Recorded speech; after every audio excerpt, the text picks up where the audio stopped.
So Abel, first tell me, when did you get interested in space? Very early in my childhood.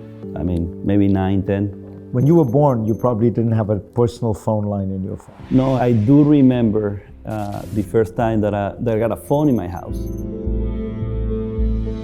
That was that rotary phone. There was a huge wait list. My mother, I don't know how she did it, but you know, she got into the list, called thousands of times to make sure that we get the phone. And when we got it finally, I was amazed. I can call here and I can connect with somebody, you know, in another country, in another city. I always was curious of how this work and why are all these steps to allow that phone to work. You get out of college. What do you do? Immediately out of college, I got a job, installed satellite dishes in Africa. I saw at that time, we're talking about early 90s, the infrastructure was not there. Did you even then begin to think to yourself, can I disintermediate? Can I eliminate some of these steps? How did you get it financed? How did you? Bootstrap it. I always say, if you're an entrepreneur, you need to know how to create things. And I called the UN out of the blue. I said, listen, I had a solution for you. Just give me the offices that you cannot connect. I will provide connectivity for you. So they gave me 5 countries where the regulator didn't allow it, where there was no infrastructure to put it in. Wait, so how did you do it? I'm a serial entrepreneur. I do one thing at a time. And when I get into it, I put all my soul and life into it. After the IMF, he got the World Bank, then he got the whole United Nations. I bought a large facility in Germany, and we were number 1 in many sectors. Where was it based out of? It was an American company. We served the military in all our wars. We connect our troops in Iraq, in Afghanistan, special forces around the globe. We basically were in every application for remote connectivity. We were part of that. And grew up that company to a point where I thought this is time for me to sell it. We sold it for $550 million. What led you to AST? Well, I was installing dishes, thousands.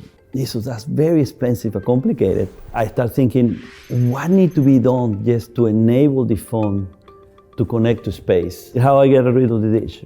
What happens if we flip it and put it up in space and connect directly to phones? We anticipate hundreds of millions of people in developing countries to be connected this way, just simply because otherwise it's not cost effective. Right. You're not going to lay broadband through all of Africa. That's right. Explain the planes, because they use a version of this, right? If you're on a plane and you're watching Netflix, how are you doing it right now? That people turn on their phones while on flight for the Wi-Fi connectivity when there is an antenna on the plane.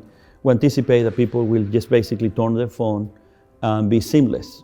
We want to promise customers, regardless of where you are, regardless of what phone you have in your hand, you will have broadband in your phone. You're making the phone a computer by basically connecting it to broadband. That's where you enable productivity, society, democratizing access to knowledge and information. That's really, really important, that what you provide is broadband. When you think about the potential, it really does seem vast, right? I mean, it seems like it's the whole globe at some level. Everybody wants as much connectivity as wherever they can go. Let's go back in history a little bit. The approach that the companies took at the time is, let's make a big phone with a big antenna that can connect to a small satellite. Okay, so what we did is, we don't flip the thing around. We don't put a large satellite and keep a phone the way it is. We have 2 fundamentals in our engineering, our thought processes. This has to be broadband. It has to be scalable to hundreds of millions of users, which is only possible by very, very large satellites with a very unique capability of connecting directly to cell phones.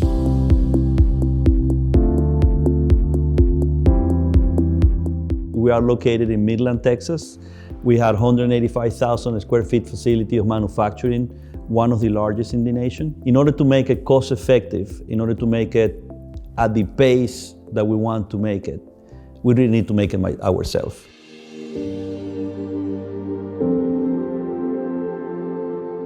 Where is the company now in the trajectory between what you're hoping to, this vision of anywhere, everywhere? Fareed, when we started this, people thought that was actually impossible to be done.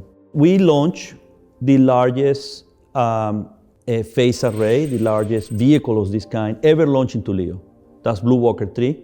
Was successful launch from the Cape in September. So we achieved that. We demonstrated that you can compact it and structure like this and deploy up into space. I mean, we announced the first space call ever done.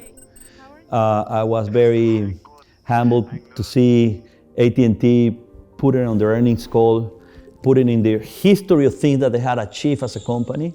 AT&T invented the telephone. When they recap their history, they describe the first fiber connection that they did, the first video connection from space, which they did, and then the first space connection from a regular phone from space. And that's you. That's us. We are the only company really designed to do broadband directly to the phone from space. So you can use the phone as a computer, which, as you say, is the key transformation.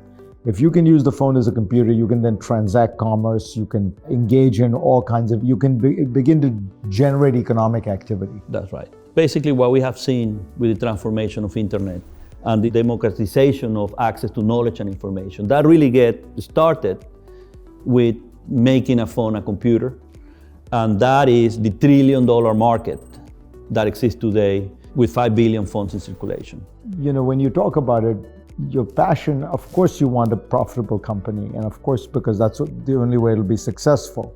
But it's really the transformation that you can see in the lives of people. I mean, in a way, what you're saying about the potential is that imagine a world in which everybody, everywhere, has a computer that is always connected to broadband. And then ask yourself, what can you do? What opportunities does that provide? And that computer is just your phone. Yeah. It's in your pocket. I have seen personally how unfair it is when you had a child in Africa without being able to do his homework because he had no access to the internet. And I do believe that space have a major role to do that. You said you're a serial entrepreneur, but it does feel like this is the big one. This is it by very, very far. We're doing something very, very big. And I think with this technology we can. We can really affect 1 billion lives. I see space as an enabler of new applications to make life in this planet better. I'm very proud of what we're doing because it's in the center of making this society a little bit more fair.